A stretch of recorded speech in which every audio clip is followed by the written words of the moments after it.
à tous. Tetra Tech place la gestion de la santé et sécurité au cœur de sa stratégie d'entreprise. Parmi ses objectifs stratégiques, les activités du système de gestion intégré de santé et sécurité seront exercées avec un grand souci d'amélioration continue. Toute violation volontaire de cette politique peut être considérée comme un motif pouvant mener à des actions disciplinaires, incluant la cessation d'emploi. Vers l'excellence en santé et sécurité, Tetra Tech s'engage à promouvoir une culture qui offre aux employés, aux partenaires en co-entreprise, aux sous-traitants et aux clients un milieu de travail sain et sécuritaire. Tetra Tech s'engage à développer et approfondir le sentiment de responsabilité de tous les employés par rapport aux processus reliés à la santé, la sécurité et la prévention. Tetra Tech s'engage à exercer un leadership corporatif et maintenir des standards d'excellence visant l'objectif zéro accident et zéro maladie reliée à l'emploi dans le cadre de nos projets et dans tous nos établissements. Tetra Tech s'engage également à fournir un solide programme de santé, sécurité et prévention et communiquer les procédures et les pratiques adoptées dans toute l'organisation. Enfin, Tetra Tech s'engage à attirer, développer, motiver et retenir des professionnels hautement qualifiés, compétents et créatifs dans le domaine de la santé, la sécurité et la prévention. Merci de vous joindre dans notre compagnie en toute sécurité. Bonjour et bienvenue chez Tetra Tech. Chez nous, le bien-être de nos employés nous tient à cœur et je tiens à vous assurer de notre engagement en matière de santé et sécurité. Ici au Québec, le leadership en santé et sécurité ne date pas d'hier. Déjà en 2000, nous avions créé un poste de direction en santé et sécurité qui se rapportait directement au président. Depuis ce temps, le service s'est continuellement amélioré et aujourd'hui, en plus d'avoir un rigoureux programme pour nos employés, nous offrons de l'assistance pour nos clients à travers nos projets multidisciplinaires, ainsi que par des mandats spécifiques à cette expertise. La santé et sécurité, ce n'est pas une tâche que l'on délègue aux spécialistes, mais c'est l'affaire de tous. En fait, ça demande à chacun d'entre nous un engagement personnel. Que ce soit au bureau, à la maison ou sur un chantier, c'est une valeur et une attitude qui doit avoir un impact sur tout ce que l'on fait. Dites-vous bien que si vous vous blessez au travail et que vous devez vous absenter pour une période de temps, ce sont vos proches, votre famille, vos enfants qui vont le plus en souffrir. La culture de la santé et sécurité doit donc devenir une priorité pour tout le monde et à tous les niveaux. Je vous invite donc à nous aider à cultiver notre culture en santé et sécurité en étant vigilants et en nous rapportant promptement toute situation dangereuse selon la méthode et le processus qui vous seront enseignés. Le rapport de situation potentiellement dangereuse est un outil de prévention simple à utiliser et très important pour nous aider à vous offrir un environnement de travail des plus sécuritaires. Je vous rappelle que chez Tetra Tech, nous visons que vous retourniez à la maison en santé à tous les jours. Et n'oubliez pas que chacun d'entre vous peut faire la différence. Alors merci et je vous souhaite une carrière en toute sécurité chez Tetra Tech.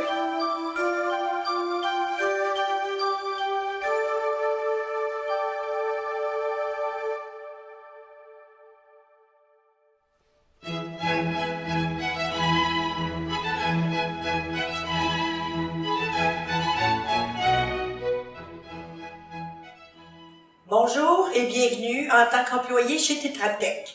Et elle nous fait plaisir de vous familiariser avec nos processus en santé et sécurité, et ce, dans tous nos bureaux au Québec. L'objectif de Tetra Tech est d'atteindre et de maintenir une position de leadership dans le domaine de la santé, sécurité et prévention à l'intérieur de l'industrie du génie conseil. Alors, débutons avec la prévention.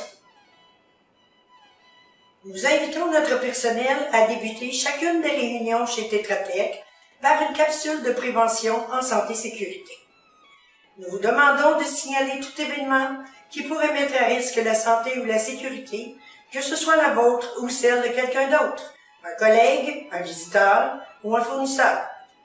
Un formulaire de déclaration quasi-accident, que l'on appelle aussi Near Miss, est disponible en un clic sur l'icône triangle orange sur votre bureau d'ordinateur. N'oubliez pas qu'un quasi-accident déclaré évite un éventuel accident. Rappelez-vous que s'il y a un bleu, une égratignure, une coupure ou du sang, ce n'est plus un quasi-accident, mais bien un accident. La procédure est alors différente. Nous utiliserons dans ce cas le formulaire déclaration d'accident qui se trouve dans l'intranet, section santé-sécurité, formulaire, rapport d'accident. Toutes les déclarations doivent être complétées et signées par le supérieur immédiat et les mesures correctives doivent être appliquées et suivies par ce dernier. Voici d'ailleurs le diagramme de responsabilité qui définit le rôle de chacun lors d'une déclaration. Les détails de ce diagramme vous seront expliqués durant votre formation. La loi C-21 a amendé le Code criminel canadien et vise maintenant à rendre imputables les organisations et les individus lorsqu'il y a position de responsabilité en cas de blessure grave ou même de décès. La diligence raisonnable est sous la responsabilité des administrateurs, des employés, des entrepreneurs et des mandataires. Ceci implique qu'il faille agir avec la prudence et le niveau de précaution nécessaire pour prévenir les blessures ou les accidents sur les lieux de travail. Le cas contraire pourrait entraîner des poursuites pénales si nous sommes reconnus responsables du dit accident. Alors maintenant, poursuivons avec les procédures. Sur le site intranet en santé-sécurité, vous trouverez plusieurs composantes, dont notre programme qui comporte les procédures en matière de santé-sécurité de Tetra Tech. Ces dernières sont également approfondies lors de votre formation. Un point important, ce site vous appartient. Nous vous encourageons à nous faire part de vos suggestions, ajouts que vous jugez pertinents, capsules, bref, tout ce qui peut l'améliorer sera considéré. Voici un aperçu sommaire de ces composantes. Le premier onglet « Accueil » comprend la présentation du service santé-sécurité ainsi que l'organigramme. Le deuxième onglet intègre le programme Santé-sécurité et prévention. Il comprend 18 sections et leurs annexes et touche les points suivants. Politique et responsabilité, les communications, l'accueil, orientation et formation, les inspections et audits, la déclaration des événements, la sélection et gestion des entrepreneurs, comment être prêt pour les situations d'urgence, la santé, sécurité et prévention intégrée au projet d'ingénierie, la santé, sécurité et bien-être des employés, les méthodes et procédures sécuritaires, la protection auditive, la protection respiratoire et bien d'autres.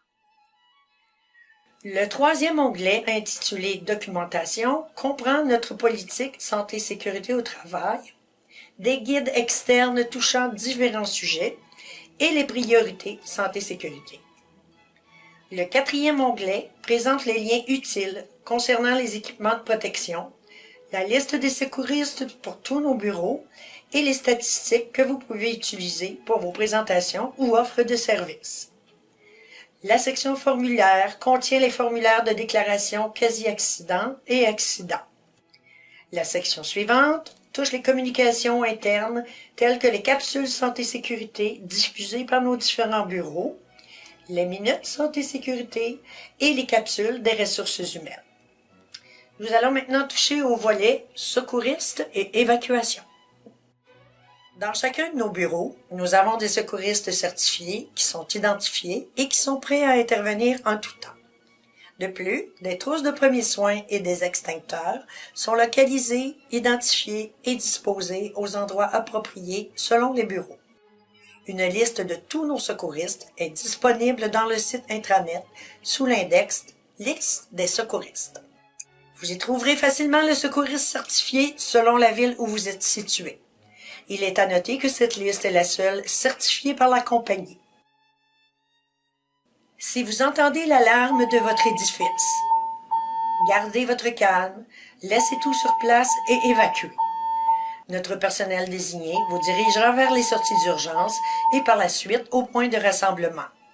Dans les bureaux à petite surface, il est recommandé de suivre les procédures de l'édifice où vous vous trouvez. Sur les chantiers de construction, suivez les procédures d'évacuation du site. Nous avons tous de bonnes intentions, mais certains de nos comportements ne sont pas recommandés. Voici quelques exemples et les bonnes pratiques à adopter.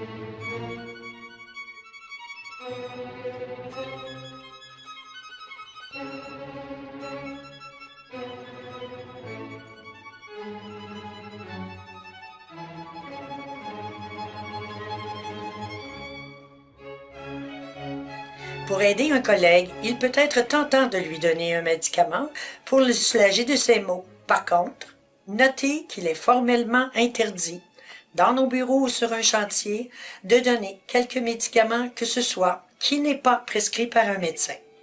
Une seule exception existe, l'administration de l'épipène.